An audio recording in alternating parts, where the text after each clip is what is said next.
welcome back to the channel. Here we are again, workshop and Doris. As we're outside, lovely lovely weather, a bit on the cold side, hence wrapped up. So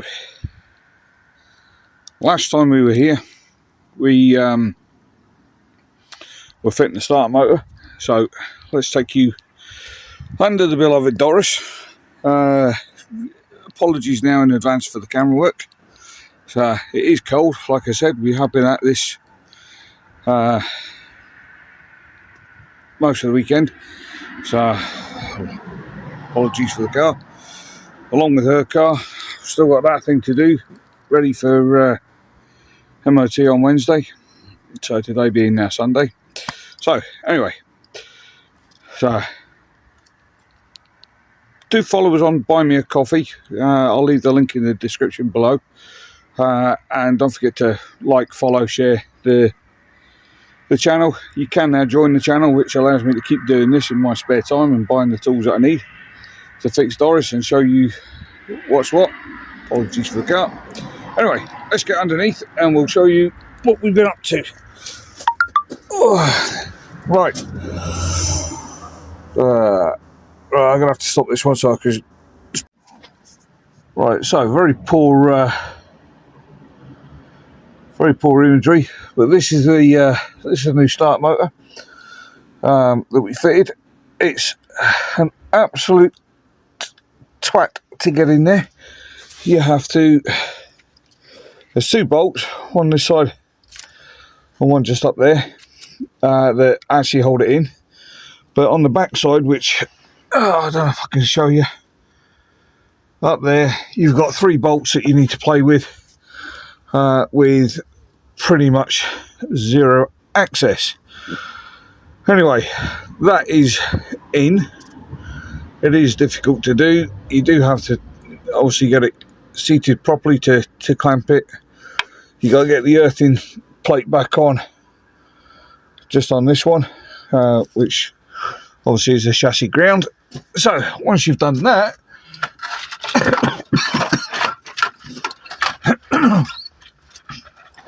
right, let's take you all the way back under here. Okay, right, there she is. There's the brand new turbo. That's all now fitted. Things we forgot to do when we put it first in was put the turbo mount, which is that thing there. So we forgot that part. So we've also put new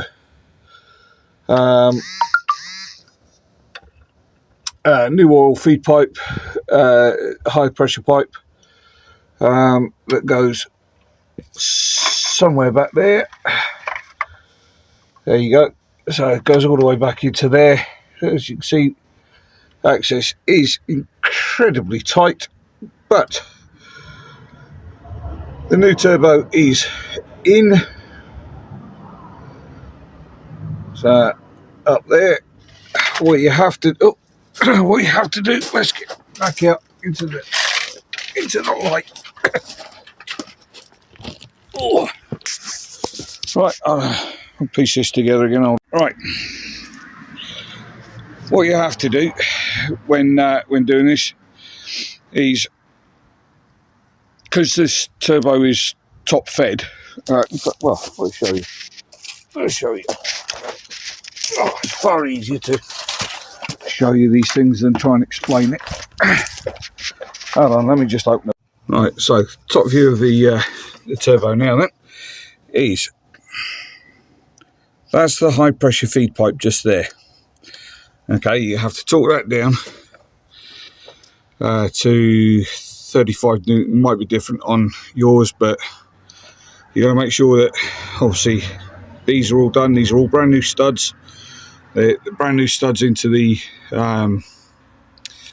top of the manifold as well. This is the reason that I didn't film it, is because, as you can see, there is sod all view angle, whatever way you go on this one. Anyway, before you connect that pipe, the high pressure pipe, you have to use a syringe to put fresh engine oil into the well, spin the turbo by hand, and then just keep topping up so it remains full until you put the high pressure pipe on, because it takes a little while for it to come up. Once you've got that on, torque down,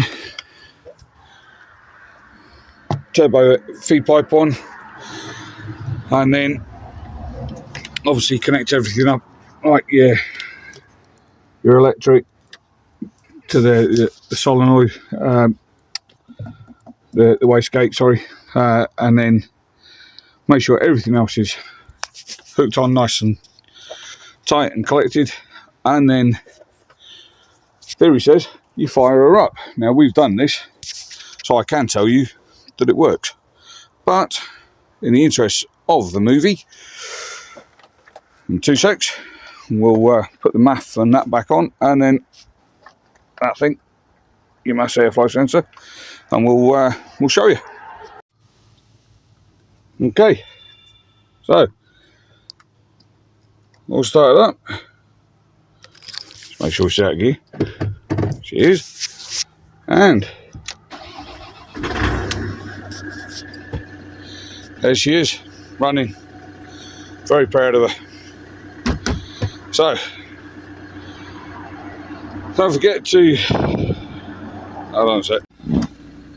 So, sorry about that, Mr. Amazon. Delivering me Jubilee clips to put that feed pipe on for the math, for the air filter, sorry. So anyway, as you can see, she's running.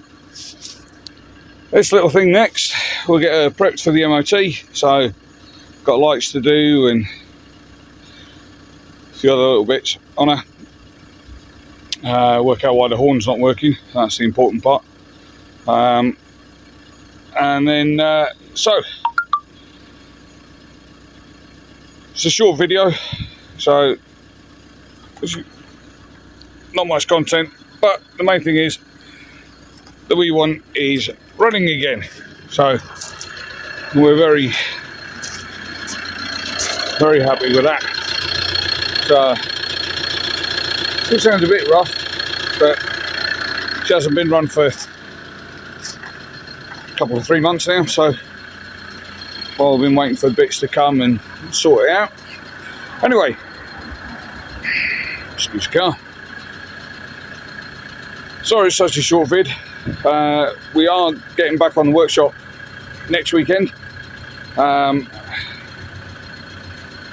I say that, subject to this thing passing anyway. So then we can get on, once we've got the workshop up and running again, we can do the final bits for Doris with the overhead cupboards and that. So sorry it's such a short vid, bitty vid, so again sorry. I wish I could have videoed it all for you, putting it all together, but frankly the language was appalling, so my mummy would be awful disappointed if she heard me talking like that. So anyway, don't forget to check the links below to the website, excuse me, to the website, to buy me a coffee. That'd be very much appreciated. So I do like my coffee, as anyone that knows me will tell you. So, and don't forget to like, subscribe, and ring that notification bell for new vids coming out. And we will see you in the next vid, when we'll have an update on the car to tell you how that's getting on. We have got lambda sensor to do on Lorena's car, so we'll get that ordered at some point and we'll get that fitted. We'll show you that one. And yes, oh, her car's just had a new alternator, so again, nothing much to film there because you can't see anything. So we're going to get her off the blocks at last so that she's usable. This one's going up on the blocks so we can play with her. We'll see you in the next vid. Take care.